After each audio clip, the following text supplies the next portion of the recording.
Selamat pagi semua. Baiklah, cikgu harap hari ini semuanya sihat. Dah sarapan, dah makan. Okey. Hari ini kita akan belajar satu topik baru. Mana sebelum tu cikgu nak kita tengok satu video dulu.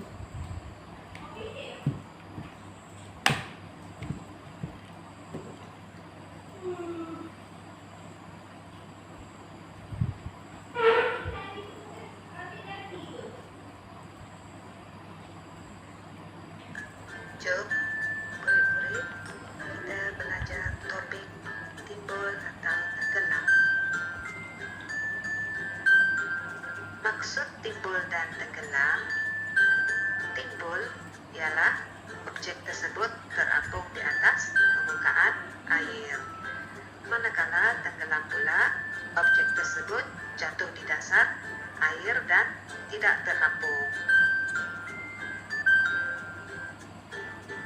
Ciri-ciri objek timbul dan tenggelam.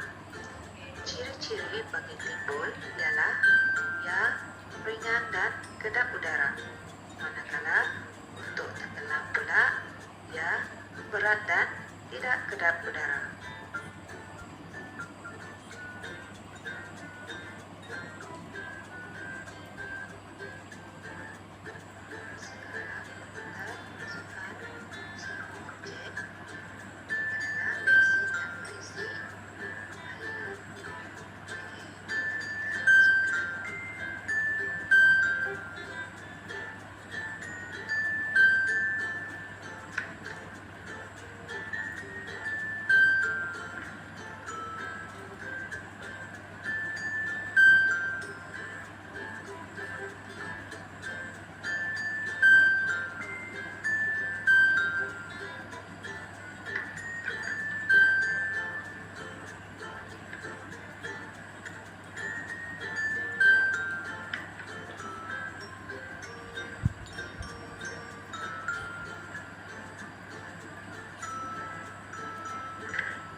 Baiklah, apa yang kita tengok tadi adalah satu eksperimen yang menjelaskan bahawa macam mana sesuatu objek timbul ataupun tenggelam. Okay, ada sesetengah objek yang timbul dan ada setengah objek yang tenggelam. Kenapa? Sebab ada objek yang berat dan ada objek yang ringan. Objek yang berat adalah objek yang tidak kedap udara. Maksudnya memang dia boleh tenggelam sebab dia berat. Okey, hari ni kita nak buat satu eksperimen kecil yang mana kita akan buat macam mana video sebentar tadi buat. Okey, baiklah. Sekarang bahan yang kita perlukan adalah satu bekas air. Pastikan bekas yang kita pilih tu kita boleh nampak daripada permukaan atas ataupun daripada depan sebab senang untuk kita tengok adakah objek tersebut tenggelam ataupun timbul. Okey, seterusnya kita perlukan objek-objek. Kita gunakan objek-objek yang ada di sekeliling dia sebab senang nak cari. Okey. Yang pertama kita perlukan satu sudu plastik. Yang kedua kita ada selai daun. Daun apa-apa je boleh ambil. Seterusnya kita ada satu batang pensel, pemadam, kita ada sudu besi, gunting, kunci, ketik kuku dan juga pembaris. Okay. Sekarang kita mulakan kita punya eksperimen yang mana kita nak letakkan objek-objek kat depan ni semua ke dalam bekas ke dalam air yang telah disediakan. Baiklah, yang pertama sekali kita letakkan pemanis. Okey, kita letak secara mendatar macam ni. Okey. Seterusnya kita masukkan ketik kuku. Okey. Dan seterusnya kita masukkan gunting.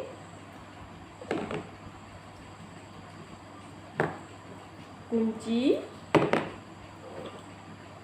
Sudu besi. Okey. Pensel. Daun.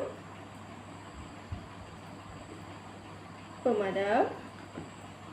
Dan juga sudu plastik. Okey. Macam mana yang kita lihat sekarang, kita ada 8 jenis. Kita ada 9 jenis objek. Yang mana kita boleh lihat ada 4 objek yang terapung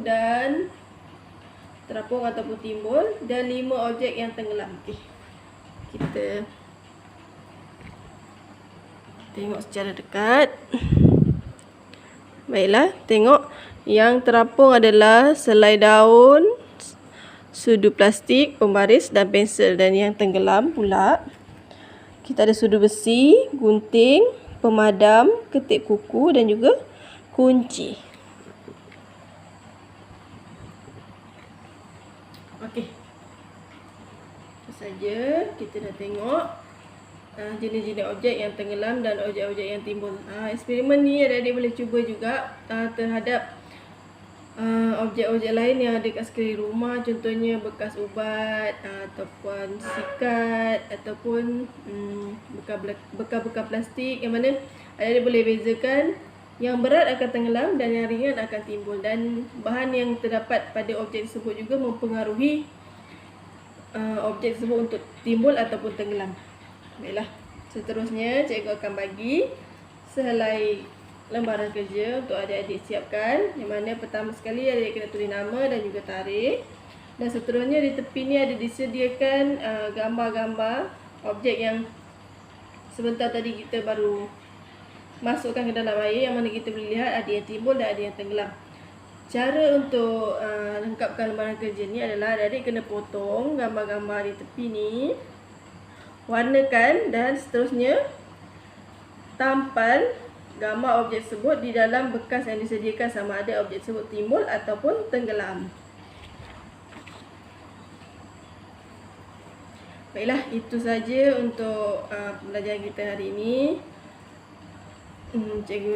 Cikgu akan ulang balik apa yang kita belajar sebentar tadi, yang mana kita ada melakukan sebuah eksperimen kecil untuk kita melihat objek timbul ataupun tenggelam, dan kenapa objek tersebut timbul dan kenapa objek tersebut tenggelam. Okey. Objek timbul adalah kerana objek tersebut ringan ataupun dibuat daripada bahan plastik yang membolehkan objek tersebut terapung ataupun timbul di atas permukaan air. Dan seterusnya objek yang tenggelam adalah kerana objek tersebut berat ataupun bahan-bahan yang digunakan di dalam objek tersebut seperti besi, logam ataupun bahan-bahan lain yang menyebabkan objek tersebut boleh tenggelam. Okey. Itu saja untuk hari ini. Terima kasih untuk kerjasama dan perhatian yang diberikan. Terima kasih.